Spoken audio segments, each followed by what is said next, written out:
Bienvenidos a una nueva inmersión profunda. Hoy tenemos sobre la mesa un tema que me parece fundamental y que francamente está rodeado de muchísimos mitos. Sí, demasiados, diría yo. Totalmente. Vamos a examinar qué es lo que realmente se paga cuando se le paga a un docente. Y para hacer esto, nuestras fuentes de hoy son la Ley de Reforma Magisterial en Perú, la Ley 29944, y de forma muy específica, un documento técnico. Es fascinante, elaborado por la Dirección Técnico-Normativa de Docentes, la DITEN, del Minedu. Ajá, el que se titula Anatomía de la RIM. Ese mismo.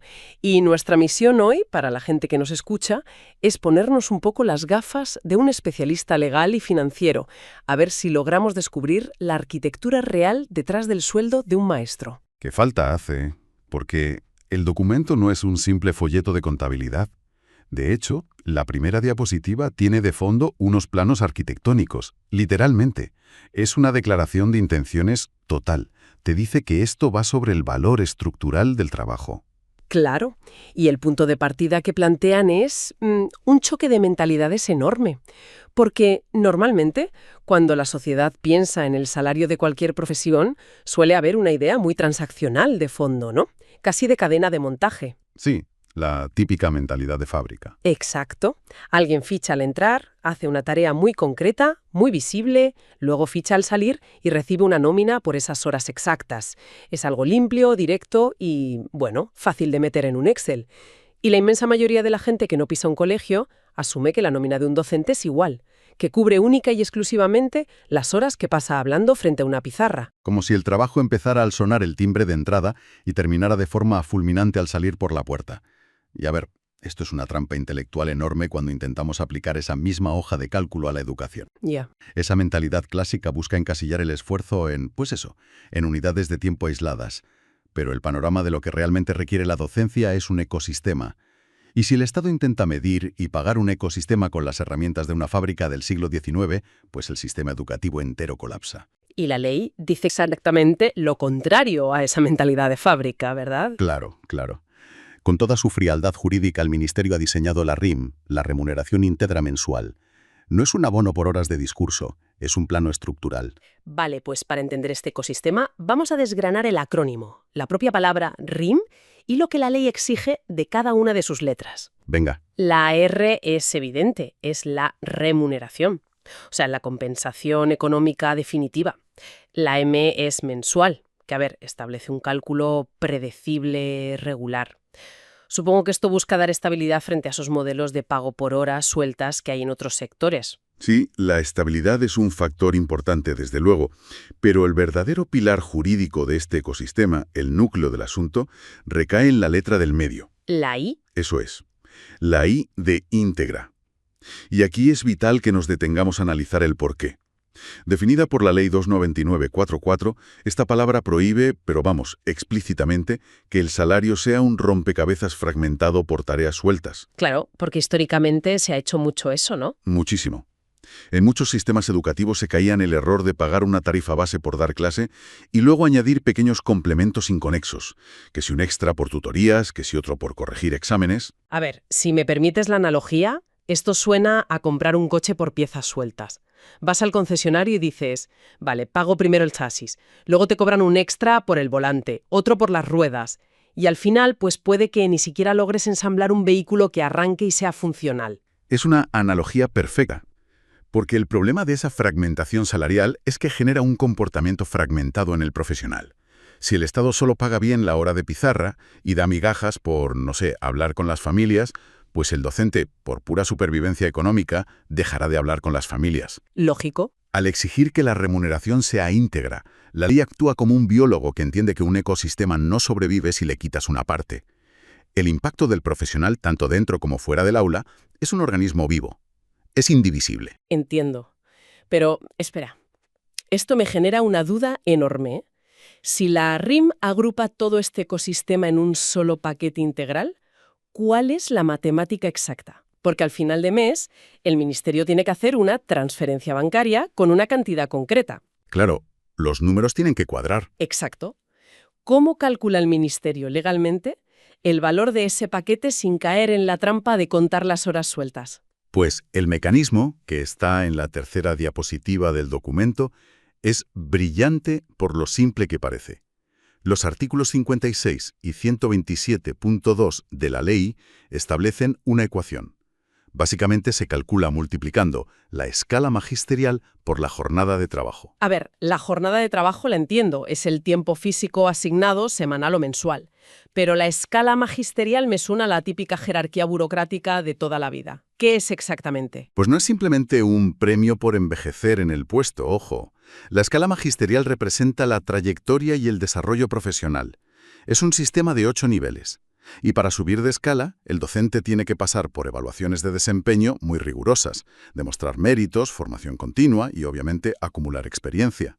O sea que el multiplicador de la RIM crece a medida que el Estado audita y comprueba la calidad y el impacto de ese profesor. Exactamente. Pero aquí la cosa se vuelve un poco más técnica, y el documento introduce la regla del cimiento, basada en el artículo 127.1. La regla del cimiento. Sí. Establece que la primera escala magisterial, que es la que fija el Gobierno Nacional para un docente recién ingresado, actúa como una base referencial absoluta para todo el sistema. Uy, a ver si lo entiendo. ¿Me estás diciendo que el sueldo de un profesional con 20 años de experiencia en el nivel más alto depende directamente de lo que el gobierno decida pagarle a un novato? Así es, totalmente. Pero eso suena a que si la base no es sólida, todo el edificio salarial tiembla. Si esa primera escala es baja, afecta a todos. Claro, y por eso utilizan la metáfora del cimiento. Piensa en la construcción de un rascacielos. La primera escala es ese bloque fundacional inamovible, que representa el 100%. El resto de las escalas, las de los veteranos, no son cifras fijas que se pactan en despachos separados. Ah, vale. Son un porcentaje relativo directo de ese cimiento.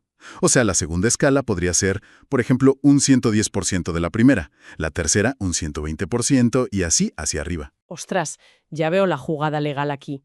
Si las escalas estuvieran desconectadas, un gobierno que ande mal de presupuesto podría decir, oye, congelamos el sueldo de los veteranos y solo le subimos a los nuevos para maquillar las estadísticas de contratación. O al revés, premiar solo a los de arriba y precarizar a los que entran nuevos. Claro. La regla del cimiento impide eso. Si el Estado quiere mejorar las condiciones arriba, obligatoriamente tiene que subir el cimiento. Y si sube el cimiento por inflación, automáticamente todo el rascacielos sube en la misma proporción matemática. Garantiza que toda la carrera profesional se mueva en bloque. Es una arquitectura súper cohesiva. Pero bueno, vamos a bajar a la tierra lo que es el día a día del colegio. Ya tenemos la ecuación, tenemos el rascacielos, pero si volvemos a la idea del ecosistema integral, ¿qué es lo que realmente sostiene ese cimiento en la práctica? Esa es la gran pregunta. Porque aquí el documento técnico nos regala una imagen brutal para visualizar la idea íntegra. En la diapositiva 5 hablan de un contraste radical entre lo visible y lo invisible de la profesión. Sí, la anatomía del iceberg docente. Es una imagen potentísima. Te dibujan un libro abierto sobre un atril justo en la superficie, por encima del nivel del agua. Ajá. Esa es la docencia en el aula, lo visible. Es lo que los alumnos ven, lo que los padres experimentan cuando dejan a los niños en la puerta. Es la ejecución pública. ¿Pero debajo del agua? Exacto. Debajo de la superficie, sosteniendo ese atril, el documento traza una red compleja de raíces geométricas. Es la base invisible que la RIM compensa legalmente y de la que casi nunca se habla. Y a ver, ¿cuáles son esos pilares invisibles que menciona la ley? 0. Las actividades extracurriculares complementarias. Y cuarto, el apoyo al desarrollo de la institución educativa. Vale, me voy a hacer un poco la abogada del diablo por un momento, ¿eh? Venga, dispara. Alguien de fuera del sector educativo podría escuchar esto y argumentar, a ver, el verdadero trabajo, el núcleo duro, está en el aula. Todo lo demás, estas raíces, son extras, buena voluntad del profesor o, no sé, tareas administrativas menores. ¿Por qué la ley le da tanto peso estructural a esa parte sumergida? Lo fascinante aquí es que desde el diseño pedagógico, la causalidad funciona al revés. El ministerio reconoce que sin esa red invisible, la parte visible simplemente colapsaría. Se hunde el atril, claro. Se hunde por completo. No puedes mantener la atención y el aprendizaje de 30 alumnos diferentes sin una base masiva de trabajo previo y posterior. Fíjate que el primer pilar invisible, la preparación y evaluación, está tan ligado a la clase visible que en la diapositiva 6 no los separan como tareas distintas. Cierto, los conectan con un gráfico enorme. Con un lazo infinito de color naranja, sí. El bucle infinito de la pedagogía. Y eso es revelador, o sea, el lenguaje de la ley está reconociendo que no hay una ejecución exitosa sin una planificación profunda. Son dos caras de la misma moneda. Totalmente. Por un lado, la docencia es la ejecución en vivo, requiere energía, mediación de conflictos en el momento, es el contacto vital. Pero por otro lado, la preparación es el diseño pedagógico y la medición del progreso, que hace que esa docencia sea posible en primer lugar. Y fíjate, quiero hacer un inciso aquí, porque fuera del sector educativo hay un desconocimiento tremendo sobre esto. La planificación o la evaluación muchas veces se ve como tiempo libre. Sí, la imagen del profesor tomando un café en la sala de profesores. Exacto, o en casa poniendo tics rojos de forma mecánica en un papel. Se ve casi como un trámite administrativo, no como un diseño de ingeniería pedagógica. Lo cual es absurdo porque evaluar no es clasificar niños en una lista. Claro, si usamos una analogía con el mundo tecnológico, es como el desarrollo de software, ¿no? Un ingeniero lanza un programa, pero su trabajo real empieza cuando tiene que leer los informes de errores, los bugs que reportan los usuarios. Muy buena comparación, sí. Pues un docente que corrige exámenes está haciendo eso. Está extrayendo datos empíricos de, oye, ¿qué metodología ha fallado? ¿Qué concepto no ha quedado claro? ¿Qué alumno concreto se está quedando atrás? Esa información es crucial para rediseñar la estrategia de la clase de mañana. Por eso es un bucle infinito, y por eso la RIM tiene que ser íntegra. Se diseña, se ejecuta en el aula, se extraen datos evaluando y se rediseña. Si la normativa no blindara económicamente estas horas de análisis, este ciclo de mejora continua se iría al traste. Tendríamos a los profesores repitiendo el mismo temario ineficaz año tras año porque no tienen tiempo material para ajustarlo. Exactamente. Vale, nos queda clarísimo que la planificación hace que la clase funcione.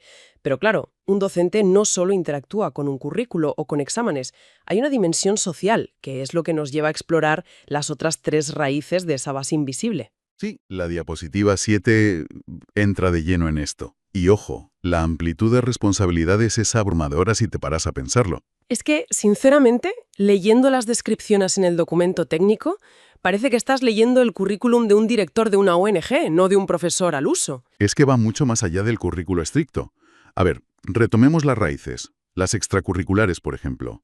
Su función técnica es fomentar el desarrollo integral del alumno en áreas que la clase normal no cubre. Cosas de habilidades blandas, convivencia, deporte. Y luego está el trabajo con las familias, ¿verdad? Claro. Porque la educación no pasa en el vacío, interactúa con el entorno social del niño. Y esto implica construir alianzas formativas con los padres, liderar la integración social, a veces detectar problemas muy graves en el hogar. O sea que esto no es la típica reunión de padres de principio de curso de 10 minutos y ya está. Que va para nada. Es un trabajo constante de mediación. Y luego nos queda la cuarta raíz, que es el desarrollo institucional. Esto es participar en la gestión del centro, mejorar el clima escolar, la infraestructura, o sea, fortalecer la escuela como organización. Madre mía. Y la conclusión que extrae el documento de todo esto, y es una frase clave, es que la RIM está financiando el rol del docente como, cito textualmente, líder comunitario y pilar institucional. Rompe completamente con ese mito del profesor aislado en su aula que cierra la puerta de su clase y se olvida del mundo. El documento lo traza casi como un gestor de proyectos sociales. Es un liderazgo en muchísimos frentes y tiene un desgaste brutal.